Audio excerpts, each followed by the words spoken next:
చిత్తూరు జిల్లా తంబలపల్లిలో ఒక పరువు హత్య కలకలం రేపుతోంది.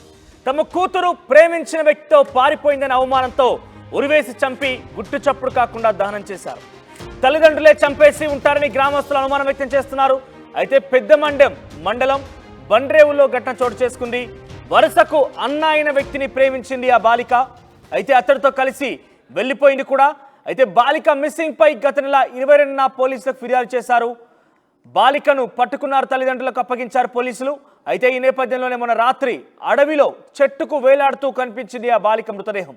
ఎవరికి తెలియకుండా దహనం చేశారు తల్లిదండ్రులు కూడా.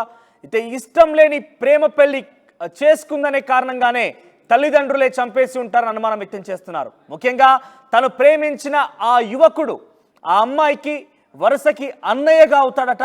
అయితే ఆ పరువు హత్య కారణంగా పరువు భంగం కలుగుతుందనే కారణంగా ఆ అమ్మాయిని ఏకంగా తల్లిదండ్రులే చంపేసి దహనం కూడా చేసేశారు. సో దీనికి సంబంధించి మనం చూస్తున్నాం ఆర్టీవీ స్క్రీన్ పైన ఆ అమ్మాయిని ఏకంగా తల్లిదండ్రులే పరువు కోసం హత్య చేసి అడవిలో చెట్టుకు ఉరితీసి ఆ తర్వాత దహనం కూడా చేసేశారు.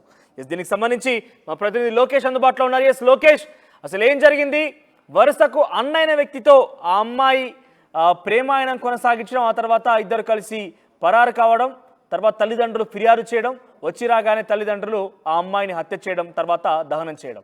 సో పరువు హత్యగా చెప్పబడుతోంది. అసలు ఏం జరిగింది? అప్డేట్స్ ఏంటి? ఎస్, ఏదైతే మీరు అన్నట్టు ఉమ్మడి చిత్తూరు జిల్లా ప్రస్తుత అన్నమయ్య జిల్లా అయినటువంటి తంబలపల్లి నియోజకవర్గానికి సంబంధించి పెద్దమండం మండలంలో ఈ పరువు హత్యగా, అంటే ఇంకా అనుమానాస్పదం కోరంగానే ఇంకా మనం కూడా నిర్ణయించలేము అది హత్య లేక ఆ యువతి ఆత్మహత్య చేసుకున్న తర్వాత అనుమానాస్పద స్థితిలో భయాందోళనకు గురై తల్లిదండ్రులు ఆ మృతదేహాన్ని తగలబెట్టారా అనేది. అయితే ప్రస్తుతం అయితే మాత్రం పోలీసులు ఆ కేసు నమోదు చేసి పూర్తిగా ఇంకా దర్యాప్తు చేపడుతున్నారు. ఏదైతే శ్వేత కేవలం 17 సంవత్సరాలు మైనర్ బాలిక తనకి వరుసకి అన్నైనటువంటి విష్ణువర్ధన్ అనేటువంటి వ్యక్తికి ప్రేమలో పడింది. ఈ నేపథ్యంలోనే తాను గత నెల 22వ తేదీ నుంచి కూడా ఇంట్లో నుంచి మిస్ అయినట్లు తల్లిదండ్రులు గుర్తించారు. అయితే 22నే పోలీసులకు ఫిర్యాదు చేశారు తన ప్రేమాయణం గురించి ఏమీ తెలియనటువంటి శ్వేత తల్లిదండ్రులు.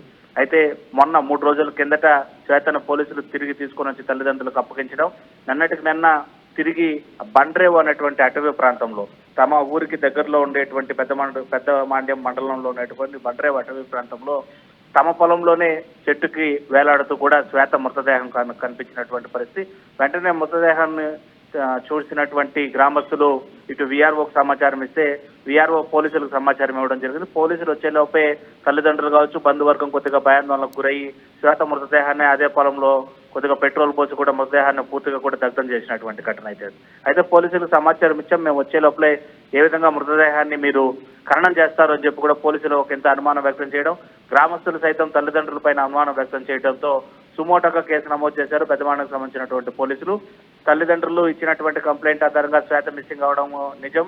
శ్వేత ఒక వ్యక్తితో, అంటే విష్ణువర్ధన్ అనేటువంటి వరుసగా అన్న కావాల్సినటువంటి వ్యక్తితో ఉండడం, పోలీసులు అతని వద్ద నుంచి శ్వేతని హ్యాండ్ ఓవర్ చేసుకుని తిరిగి తల్లిదండ్రులకు అప్పగించిన తర్వాత తల్లిదండ్రులకి శ్వేతకి మధ్య జరిగినటువంటి గొడవల కారణంగానే శ్వేత తానే ఉరివేసుకునిందా లేదా తల్లిదండ్రులే చెట్టుకి శ్వేతని ఉరివేసి దాన్ని ఆత్మహత్యగా చిత్రీకరించారా? ఒకవేళ ఇన్ కేసు ఆత్మహత్యగా చిత్రీకరించి తెలిస్తే పోలీసులు వచ్చే వరకు ఎందుకు వాళ్ళు వెయిట్ చేయకుండానే మృతదేహాన్ని ఖననం చేయాల్సి వచ్చింది? ఇలా అనేక అనుమానిత కోణాల్లో అయితే మాత్రం తల్లిదండ్రులతో పాటు శ్వేతని మందలించినటువంటి వ్యక్తులపైన కావచ్చు, తమ బంధువర్గాలపైన ప్రస్తుతం పోలీసులు కేసు నమోదు చేశారు. ఆ దిశగా దర్యాప్తు కూడా చేపడుతున్నారు.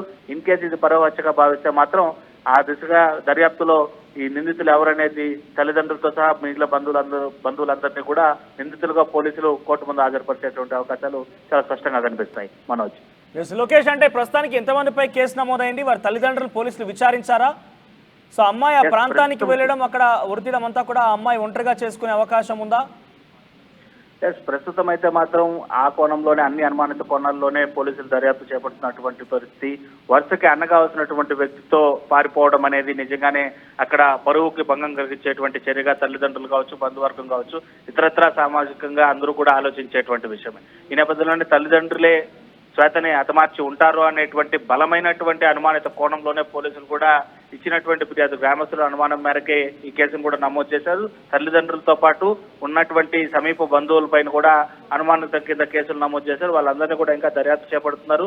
ఏ విధంగా శ్వేత ఆ చెట్టు వద్దకు వెళ్లి ఉరివేసుకునింది, అది సాధ్యాసాధ్యం ఎంతవరకు, తను ఎవరి హెల్ప్ లేకుండా ఉరి వేసుకోవడానికి సాధ్యపడుతుందా లేదా అనేటువంటి కోణం కావచ్చు.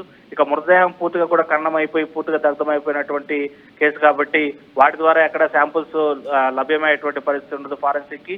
కేవలం ఆత్మహత్యకి అంటే ఆత్మహత్య తెలియకుండా చెట్టుకి ఏదైతే ఉరి వేసుకున్నారో అక్కడ ఉండేటువంటి శాంపుల్స్ ను కలెక్ట్ చేసి ఫారెన్సిక్ డిపార్ట్మెంట్ కి పంపించడం, అక్కడ ఇతరత్ర అంటే తల్లిదండ్రులు కావచ్చు, బంధువులకు సంబంధించినటువంటి ఇతర వస్తువులు కావచ్చు, లేదా వాళ్ళకి సంబంధించినటువంటి ఎలాంటివైనా కూడా అక్కడ అమ్మాయి పారిపోయిన తర్వాత పోలీసులు తీసుకొచ్చి తల్లిదండ్రులకు అప్పచెప్పిన నేపథ్యంలో ఎన్ని రోజులు కావస్తుంది, తల్లిదండ్రులకు అప్పచెప్పి ఎన్ని రోజులు కావస్తుంది, ఆ యువకుడిని అదుపులోకి తీసుకున్నారా పోలీసులు?